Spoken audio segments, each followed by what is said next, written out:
Welcome to Blender Frenzy. I am Justin, and I did a live stream of this quarantine series introduction, and it didn't go over very well. So I thought I'd just record it on my computer and then put it out this way. But that's what we're doing here is the quarantine series intro. And the first thing that I want to ask you is, how are you doing? Are you well? Are you sick? Do you know some people who have been sick? I certainly hope that you haven't been a part of the tragedy that has taken place in a lot of people's lives. And my heart truly goes out to you, my thoughts and my prayers to you if you have been part of that, if you have been sick or have known loved ones who've been sick and have passed away from it. I truly, sorry for that. And I hope that you're doing okay. If you haven't been a part of the tragedy, my thoughts and my prayers for you as well, that you can stay that way.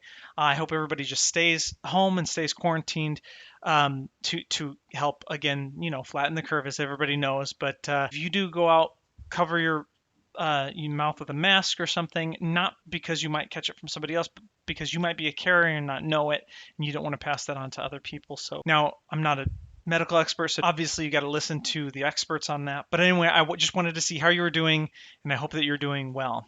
And second thing is, look at this, guys. Look at my hair. I mean, you can see my gray hair, of course, but look at this. Look.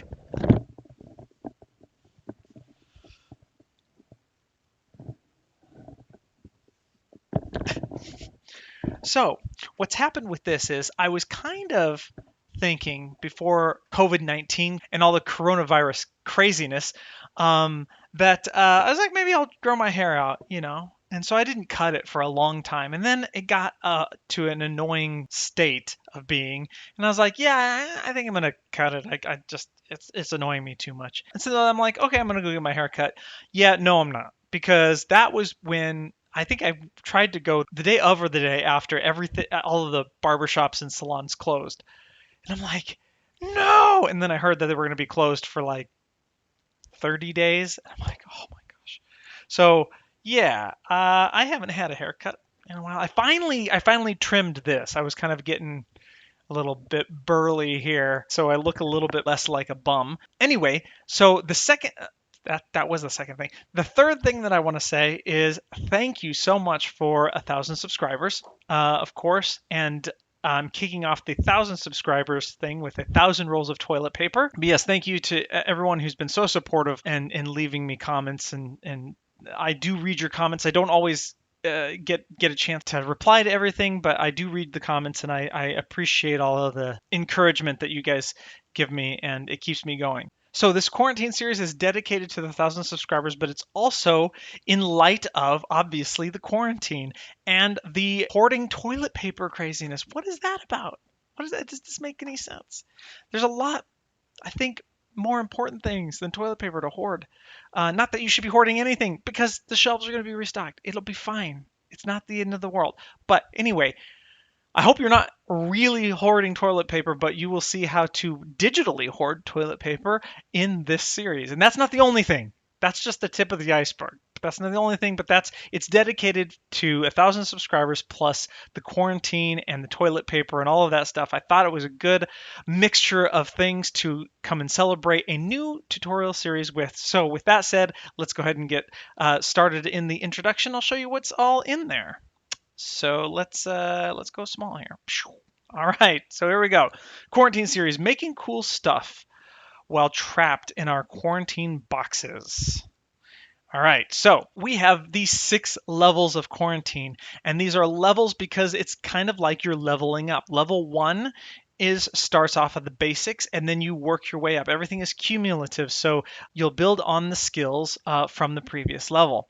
So level 1 is to make a low poly realistic toilet paper roll asset. That's pretty easy, pretty straightforward. So we'll go ahead and do that. And then level 2 will be make a pile of 1,000 of them. And again, this is for the 1,000 subscribers. So we'll work with some physics.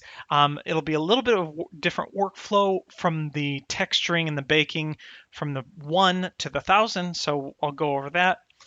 Level 3, digitally remove everything from a furnished room. Okay, so when I was starting to think of a 1,000 subscriber series, this was kind of in the back of my mind. I've been wanting to do something like this for a long time, and in fact, my dad wants to refinish his basement. So I live in the Midwest in the United States, and in Tornado Alley, we have lots of tornado and bad weather, and we have basements that we go into for those occasions. I live in an apartment, but my dad lives in a house, and so he has an unfinished basement right now, which is usually just like a concrete floor, no walls, no ceiling. Well, I mean the walls are unfinished, so you can see the boards and everything, and you can see the support beams on the ceiling and stuff. And so yeah, but he wants to finish it, put carpet down, walls, maybe a bar, a workout area, entertainment center, some sort of man cave. And he has some programs that he's working with interior design where you kind of measure it out and you can kind of see and you can kind of put little 3D models and stuff in there, which is cool. And he really likes it and it's really helped him so far. But what I want to try to do for him is add a little bit more realism and take a real camera and walk down into it and kind of pan around and look around and then take that footage, camera track it, and then make a digital recreation of that basement, and to where I can now put 3D models of the things that he wants in there with any sort of combination or color, anything that he kind of pictures in his mind, and in doing so have that tracked to the original camera motion so it looks as if I'm still carrying that real camera down through his basement to show him what it would look like if someone were to walk down into his basement. I've had that idea for a long time now, and so I thought, well, I want to start small. I'll start with just my living room, and so I'll practice with that. And so I wanted to do that because I was thinking about doing like a little 1,000 thing with a reflections, like maybe a metallic, where you just text where it says 1,000, and then have that reflect the room and stuff like that. That was the first idea. But in order to do that, I wanted to have like kind of a digital recreation of that room. Anyway, so it kind of evolved with the quarantine and the toilet paper stuff into this series. In a little bit, I'll tell you all the skills that you learn in these levels. Okay, level 4, then we place the 1,000 rolls of toilet paper in that empty room. So basically we digitally paint out everything in the room, and then we have an empty room enough to fit 1,000 rolls of toilet paper in. And then level 5, place 1,000 rolls of toilet paper in a furnished room. So this is basically just on top of your original footage. So this is a little bit more intricate. This is getting into kind of some unknown territory for me. So I've dabbled with it a little bit. I know kind of the process ish enough to get started. So I'm going to be going through that with you. That's kicking it up a notch because you're adding CG elements into real footage that have to have the real reflections of the environment to make it look real. If you have a roll of toilet paper sitting on your couch, it needs to look like it's really sitting on your couch. Basically, that's taking levels 1 through 4 and applying it in a very intricate way. And then the last level, the highest of them all, level 6, and the most complicated, transform your room into something else or another place. So taking all 5 levels of skill that we've acquired to transform your room into another place, like a spaceship or something, and we'll get to that in a few. So here we've got all our skills, and I probably should have put a Z on that, skills, just to make it a little more hip. I don't know, whatever. But anyway, this is the dispatcher level, and if you haven't played Pandemic yet, the board game Pandemic, I highly suggest that game, especially during this time. But Pandemic is a board game kind of like Risk in the fact that you have a big map of the world, but unlike Risk, you are on the same team as everybody else. So all the people playing are working together to try to eradicate or stop diseases spreading from the world. And each person has a different role. So you have a dispatcher, you have a researcher, a medic, an operations expert, yada, yada, yada. So I just kind of tailored it after this. It's just a fun way to say which level you are. The dispatcher mode and the picture that you see over here, I guess right above me, is not at all related in any way to what we're going to be making, except for the fact that it is toilet paper above me. So yeah, we will be making that. But what I mean is, it's just a fun name of a level that I used from the game Pandemic. So okay, anyway, getting to the actual skills, we've got basic modeling, not advanced modeling. I'm not a modeler, so just basic modeling where you're moving points around. It's just a cylinder, basically, that we're going to modify a cylinder. That's basically it. UV mapping. This is the bread and butter of kind of what we're doing, the UV mapping and texture painting and texture extraction. And it can be a very difficult thing to understand and or perform, especially in Blender, because everything's kind of like all over the map. You have to be in this editor and then you have to be in this editor. You have to click on this button, you have to click on this button. And if you don't know which thing to have selected or which button to have checked, it's you can get lost really easily. So I've been really honing in on the UV mapping, what it is, what best workflow to use for that. So there's that. And then texture painting, texture extraction, which, oh, I love texture extraction. Thank you so much to CGMatter for introducing me to this. But CGMatter, I've taken things from him, a lot of things from Ian Hubert, Blender Guru, of course. I've taken from all these like staples in the Blender community. I've just kind of gleaned a lot of information of them and then created my own workflow surrounding this. Texture baking, where you bake all of your lighting and shadows onto one thing, and then you can make a scene where the camera is moving freely and you don't have to spend 3 days rendering everything. So basic camera animation, basic rendering, basic video editing. This is just we're gonna make the roll of toilet paper with all the lighting and everything, and then we're just gonna have a camera kind of going around it, so you can see it kind of spinning around. And that's just, if you want to put it on a video reel or something. Now I don't know how many videos this is going to be. It's not like a video per bullet point here. One of these could be one video, one of these could be 3 or 4 videos. I have no idea how many videos this is going to be, but I'm just going to go with the flow and what I know, and I'm going to try to keep each video kind of succinct and short. Try is the key word here. You know I can be very wordy. So, speaking of being wordy, let's move on. And level 2, the researcher level. Make a pile of 1,000 realistic toilet paper rolls. The skills you will learn, you will take the skills from level 1 and import them into level 2, where you will now add a modifier to make an array and make a whole bunch of them, which 1,000. And then basic physics, you'll make them all collapse on top of each other into a pile. And then advanced UV mapping, texture baking, and light and shadow baking.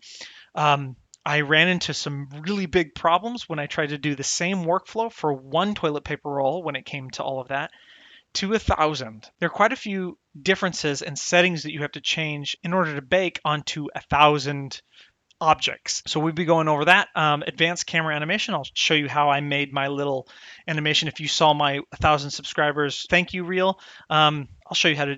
I did that animation. It's pretty simple actually. Basic color grading. So this is going to be in the video sequence editor. This is going to be a hack to the shadow pass. So Eevee does not have a shadow pass. Cycles has a shadow pass. Eevee does not. But you can kind of hack one if you want it. And so I think it's good. I think it's a good enough hack to where you can now tweak the shadows and you can render it out and show, hey, and then someone says, no, the shadows aren't dark enough. And all you have to do is a little tweak in the video sequence editor and you can do it. You don't have to render the whole image sequence again. You have it right there. It's so good. Anyway, researcher mode, level 2. Level 3, operations expert with our hazmat biohazard suit Lego guys. Digitally remove everything from a furnished room. Now we're starting to get some really fun stuff. Advanced camera tracking, like I said, where you take the points in your room and you make a small camera movement around your room, and then you track that. And then you have a 3D space in which you line everything up. So you kind of line a box up to your room and line the walls up, line the floor up. And if you can get this down to where it lines up almost perfectly, then, oh man, it's the greatest feeling in the world. And then you can do anything. You can do any sort of CG or special effects with it, and it's awesome. So we'll do that. And then, of course, the advanced UV mapping, texture painting and baking. This is where we're going to paint out our furniture.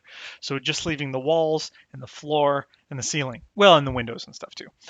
And by the way, you can see all the editors used here. Most of them are going to be the same, except for sometimes we'll use the video sequence editor. Sometimes we'll use the video movie clip editor. All right, so that's level 3. Level 4, the medic level.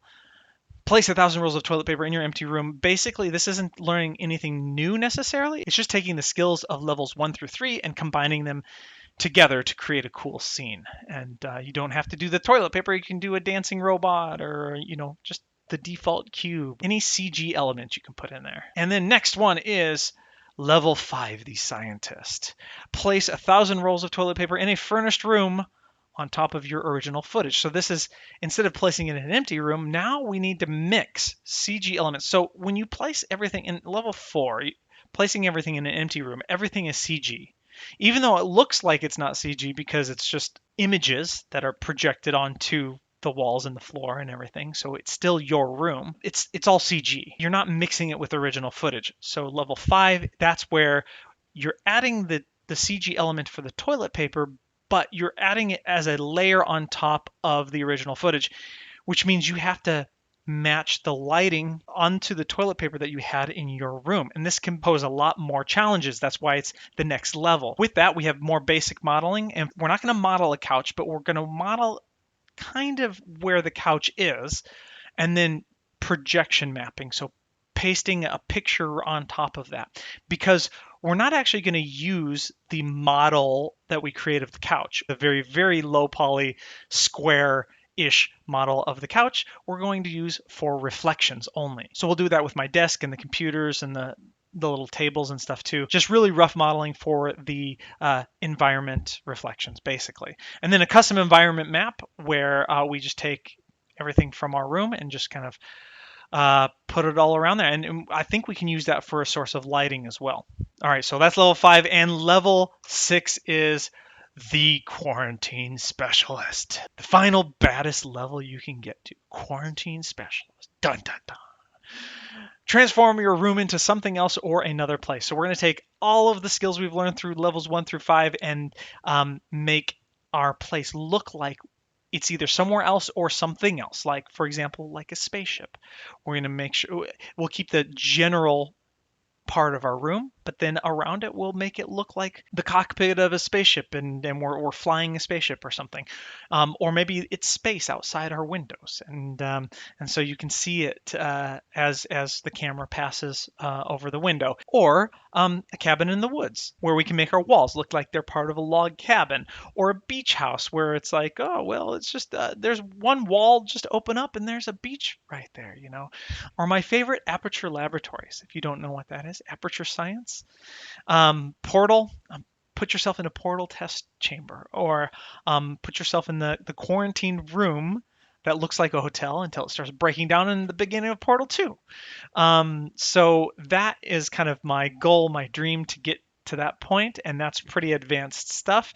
So this is the whole quarantine series we're going to go through, try to get as good as we can at getting those special effects in. And basically this really is a full-fledged course that's just going to be for free. I could charge for this, or charge for half of it and put it on my Blender Frenzy courses website, but I figured you guys are in quarantine now.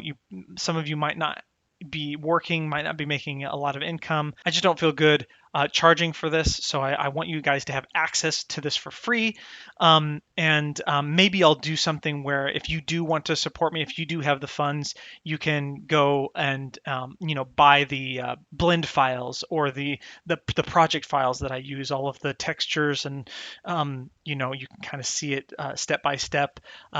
And maybe I'll add a couple of extra videos for those people who do that. And I'll just, maybe 10 or 15 bucks, again, just something really small to where, if you do have the funds, you can support me in that. But for the most part, everything is free. I want you to have something to do, something to learn in Blender while you're just kind of sitting at home. So I'm excited. So with that said, let's kick some quarantine butt. So yay. All right. Well, if you have any questions, leave a comment. If you have suggestions for this quarantine series, the whole thing isn't written yet. So as I go along, leave me comments and suggestions and say, hey, well, could you do this? Hey, well, what about this? And, whatever, just let me know. So with that said, I'm going to end it right here and post this on my site instead of the live stream. I'm probably just going to delete the live stream. By the way, shout out to Dark Cognitive for helping me with the live stream. I was having a lot of problems with getting it set up, and he did help by saying, whether it was working or not on his end. So thank you so much for that, Dark Cognitive. Hopefully this video is a little bit better, more tightly knit, to the point, and of course I can cut out all my mistakes. So anyway, I'm excited to get started with you guys, so let's go.